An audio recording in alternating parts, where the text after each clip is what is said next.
this. You guys, after the demo too, you're welcome. We're gonna not use this dough, so you're welcome to come up and check it out at the end. Grab a chunk off, just like the starter that you're getting passed around, and smell it, feel it. This has been out since 7 a.m., so it's already probably the whole thing's to room temperature.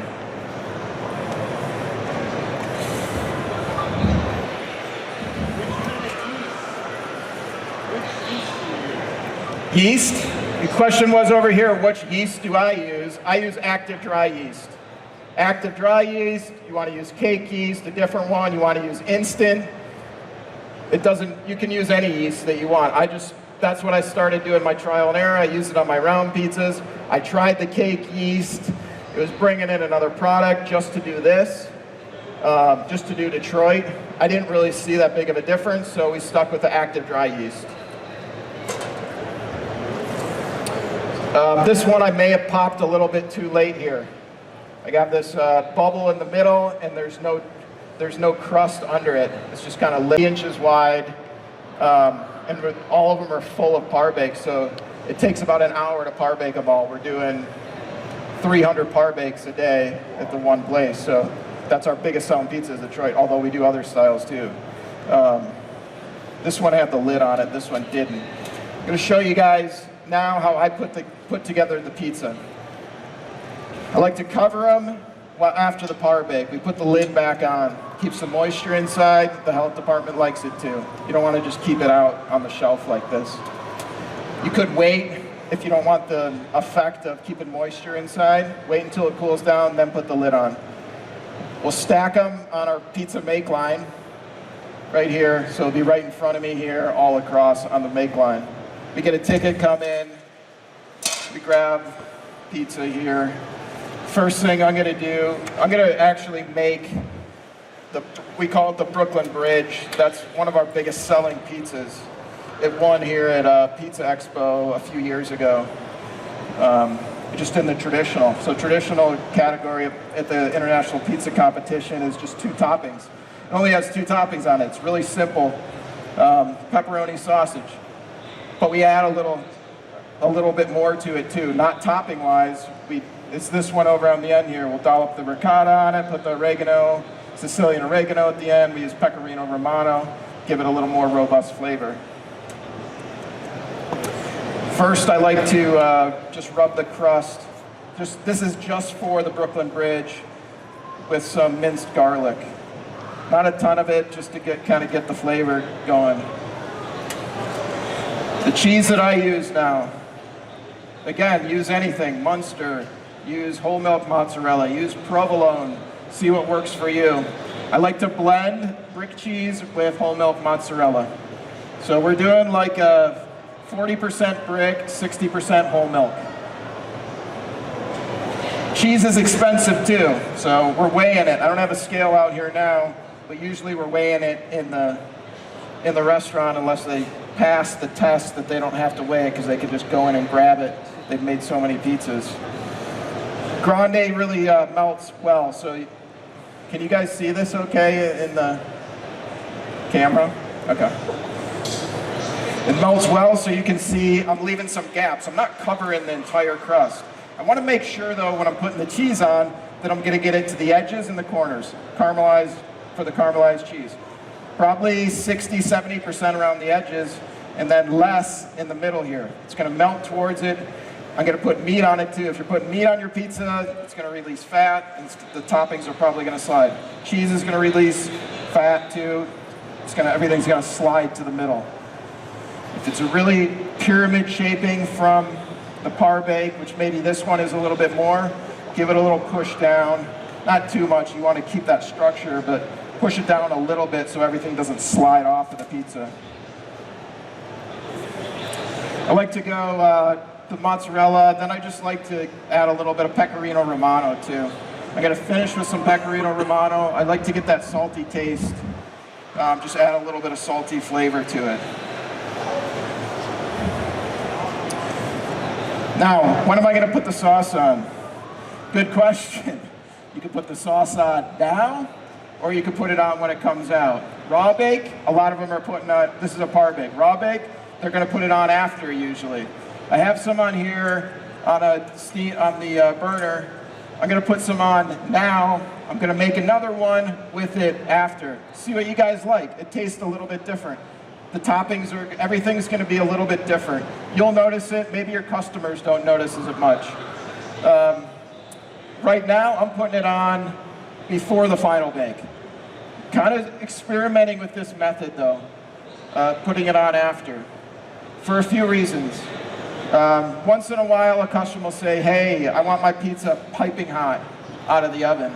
Well, we thought it was piping hot. It just came out of a 600-degree oven. Maybe our sauce was empty. The guy ran down to the walk-in, filled it up out of the 41-degree walk-in, brought it up, we made the pizza with that. It didn't get the sauce up to the temperature we wanted. Lots of different variables could have happened. Maybe they layered the sauce too much when they put it on the pizza. It didn't heat up correctly. So I'm using this one now, but we may switch over to this. See what works for you. You're gonna have, where do I put the sauce?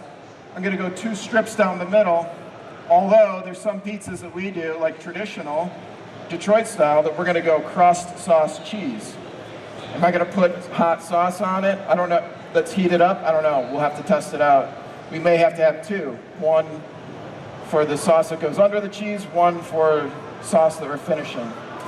See what you guys like. So now I'm gonna go the traditional way that we make the Brooklyn Bridge. I took this out probably an hour and a half ago, the pizza sauce from the refrigerator. So it's still a little cold, but closer, not 41 degrees, closer to room temperature. I like to do the traditional way to apply the sauce on a Detroit. Strip down the middle here, or to the left center, and then one down the right center. Not covering the whole pizza. Think of it like Motor City, 2 tire tracks going down the pizza like that. Not gonna be perfect either. My sauce lines aren't perfect, but I got 2 strips down it. Now I'm doing, I like to use, we have a couple different pepperonis that we use. On the Brooklyn Bridge, we use the cup and char. This one is awesome for this particular pizza. You gotta put a little bit of extra pepperoni with the cup and char because it's gonna shrivel up and cup. And you'll have, and this is my personal favorite, is the cup and char. You get the little grease pit in the middle of some of the pepperonis.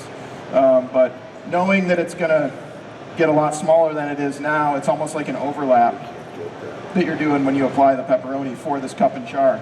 Another one that we use, I'll make this pizza for you. This is the Rosa Grande Hormel. Great one, it comes stick. You gotta slice it yourself so you can get the thickness that you want. I like to do that with this classic pizza we're making with these sauteed mushrooms and white wine and the pepperoni.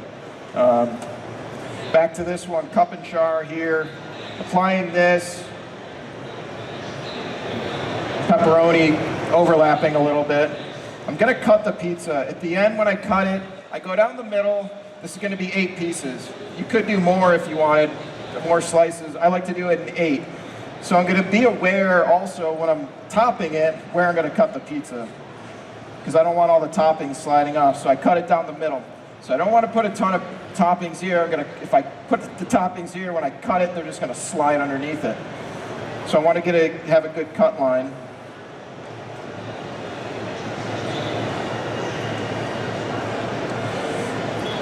And then we use I use fontanini, garlic, raw sausage. This is really great to use. I love using the raw bulk sausage.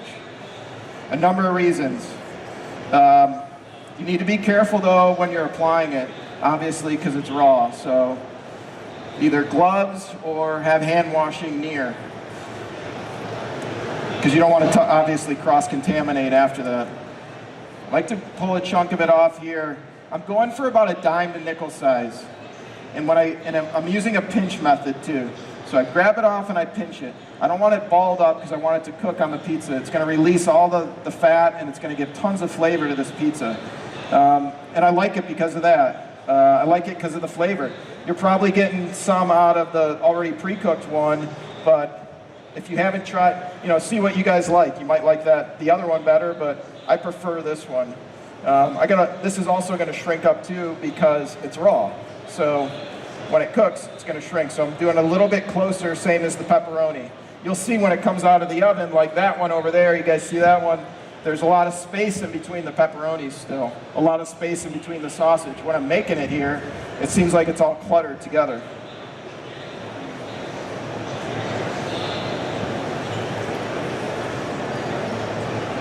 Okay.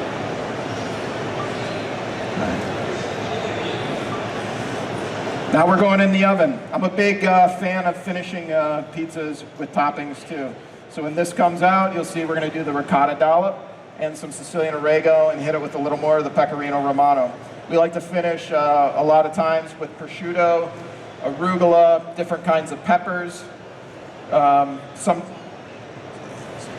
basil, things that may burn in the oven that are going to be more robust flavor if you're finishing with them. So here we go, Brooklyn Bridge going in the oven now. We're gonna go top oven. We got that at 560. We're having some issues with some pans cracking on the edge, but we're fixing that. You need to be gentle with the pan. How is the pan made? Is there a weld in it? This one has a weld in the corner here. Or is it the old school one that has a flap going over the side? So this weld, you need to be careful using these pan grippers all the time, putting all the weight on the edge. I've gotten a couple years out of these ones, and I've gotten the Detroit, the old blue steel ones, could last, depending how often you use them. We'll use them, I know some Detroit pizzerias are using them up to like 10, 15 years, the same pan. And yes, they do get better over time, but you need to take care of your pans. So this one's coming out really nice. I'm not having to chisel it much. That vegetable shortening helps. Going around the edge, making sure that you're getting it all the way to the top so it slides down. Now we get to check the bottom, see how that baked. Yeah, perfect on the bottom. You guys see that right here? It's hard to see, sorry. I don't want to lift it up too much, everything's gonna slide off. I'm gonna show you guys though.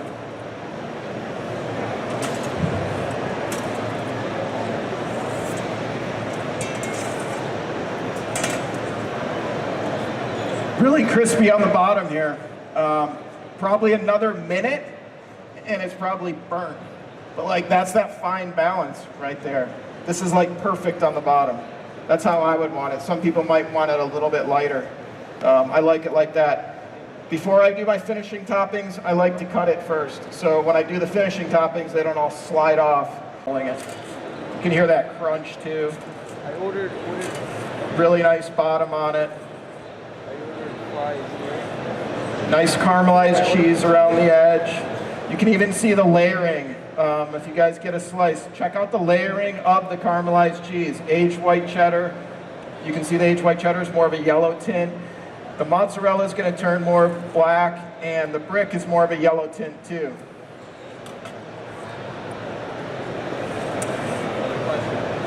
Yes. Jeff, another expat from Detroit.